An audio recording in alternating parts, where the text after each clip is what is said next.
Good evening. It's being hailed as the most successful G20 ever. Brisbane 2014 went off with barely a hitch. World leaders were safe, protests peaceful, the city unscathed, and summit events ran like clockwork. But it was a disaster for businesses in the CBD and at South Bank. Traders suffered their worst week since the 2011 flood disaster. 24 hours later, Brisbane is back to normal. Jonathan Lee is outside the convention centre, which was the G20 Nerve Centre. Jono, it was incredibly smooth for such a complex operation.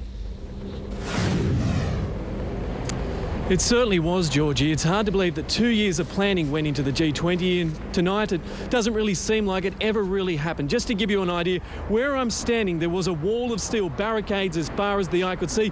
If you didn't have the correct accreditation, you simply didn't get anywhere near here. There were police and security guards all protecting the exhibition centre. But overnight they vanished, and as you can see, life really has returned to normal. We avoided the carnage, we avoided the chaos, and Brisbane's reputation as a new world city is firmly cemented.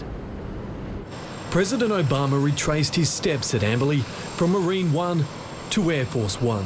There was just enough time for a photo before the unofficial leader of the world said goodbye to the temporary capital of the world. A simple gesture signalling the G20 was as good as over. From vantage points we watched, some shouting goodbye. See ya, Obama! At Brisbane Airport, it was organised chaos as dignitaries departed and military hardware headed home. To me, it was one of those things that I'll never ever see again. Overnight, a city in lockdown was returned to the people. Streets and hotels gated and guarded were cleared. Thousands of signs all around. It's all got to go, and it's all got to go quick as possible. By mid-morning, it was as if the summit never happened. Just 14 people were arrested during the event, police declaring Operation Southern Cross an emphatic success. 6,000 police over an extended period, such a complex set of arrangements, logistics, motorcading, dignitary protection, venues. It's worked faultlessly. Although moments like this with German Chancellor Angela Merkel caused more than a few heart flutters. Welcome to Brisbane. Fantastic to see you. There was a lot happening behind the scenes, I've got to tell you, and we're so grateful, so eternally grateful for the fact that it was so good and peaceful. I was surprised that we escaped without any damage to property at all. It's a really big tick for this city. But the cost to business was high. The most significant downturn in their revenues since the Brisbane floods of 2011. Not going to lie, it was certainly quiet, but it just never really happened for the restaurants. While it was a week to forget for South Bank and inner city businesses, it was an unexpected win for the Gold and Sunshine Coast as people escaped the chaos and the stifling heat. The summit cost $400 million to host. Of that, Brisbane City Council spent $3 million.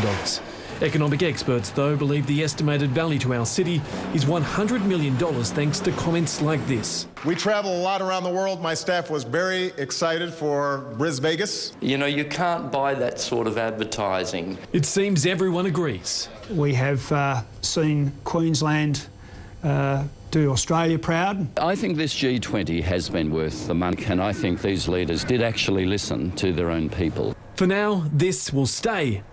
The memories, of course, will last far longer. Georgia, the Saudi Arabian delegation was the last to leave today. They departed around lunchtime. Now, we also understand the President's words in that very famous Brisbane speech are likely to be echoed in many a tourism campaign to come. And Brisbane City Council finally is deciding what to do with those incredible lights that illuminated our skyline each evening. They're working out exactly how to factor them into any future campaigns. Georgie. Thank you, Jonathan Lee, reporting live from South Brisbane. We cross now to Jonathan Lee. And Jonathan, the US President is about to leave, huh? He certainly is, Mike. We can tell you he's just boarded Air Force One and he's about to depart Australia. It really has been a sight to behold and an incredible experience for Australians. They've gathered all around Brisbane to watch him this afternoon as he's moved from the media centre to an inner city park.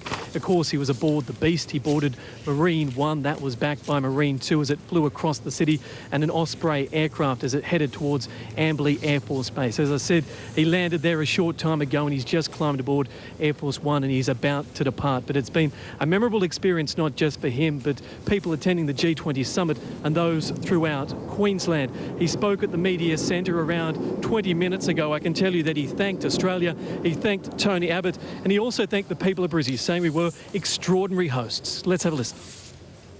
It was a productive summit, and so I want to thank Tony for his leadership, and the people of Brisbane truly did shine throughout this process with their hospitality.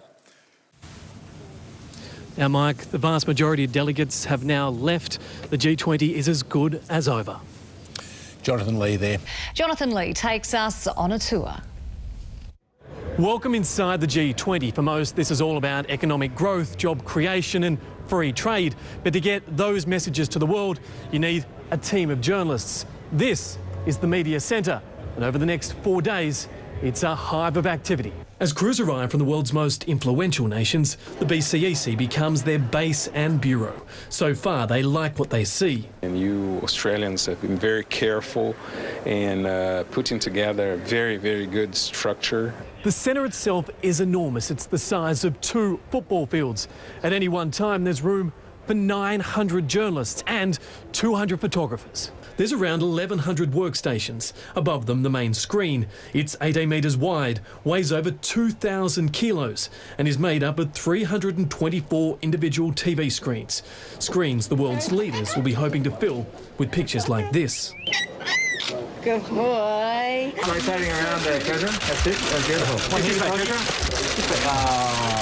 From the city to the airport to police headquarters, everything that's shot out there in the field comes through here. It's the broadcast centre. It's effectively a visual bottleneck. The pictures are sent from here to broadcasters right around the world.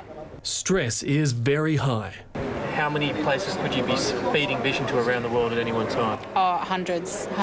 And if there's one place you don't want to make a mistake, this is it. From this platform, as many as 10 networks have the capability of going live.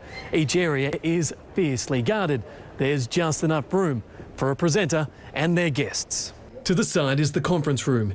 There, delegates will address the media. With journalists working around the clock, they're often filing for different deadlines. It means they're not just hungry for knowledge, sometimes they're just outright hungry. For us, it's important that there's not pork in it, and that's clearly identified, so it shows the cultural sensitivity of the organisers as well. Everything has been thought of. Everyone here is just awaiting the delegates. Jonathan Lee, 10 Eyewitness News. If President Putin was expecting Tony Abbott to give him the cold shoulder, it didn't happen. Tony Abbott's body language reflecting a conciliatory tone, even placing his hand on his heart. Last night, though, it was a different story as far as welcomes go. It was less a shirt fronting as a diplomatic dressing down. On hand to meet the Russian president, Queensland's governor. Beside him, the Assistant Defence Minister, Stuart Robert, whose handshake seemed unusually intense on both occasions.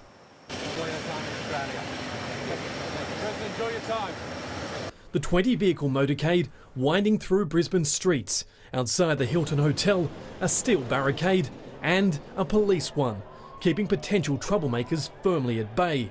Behind the smiles at the leaders' retreat, the Russian president was simmering over economic sanctions. Down the road, a vocal band of around 150 protesters vented their own anger. Putin, Huila! Putin, Huila! My name is Jlea, and I am not scared of you. I wish he'd get out of here, and I wish he'd get out of Ukraine. Coffins were carried and flags laid, the group demanding justice for victims of the downed MH17. There are 38 Australians like us who perished.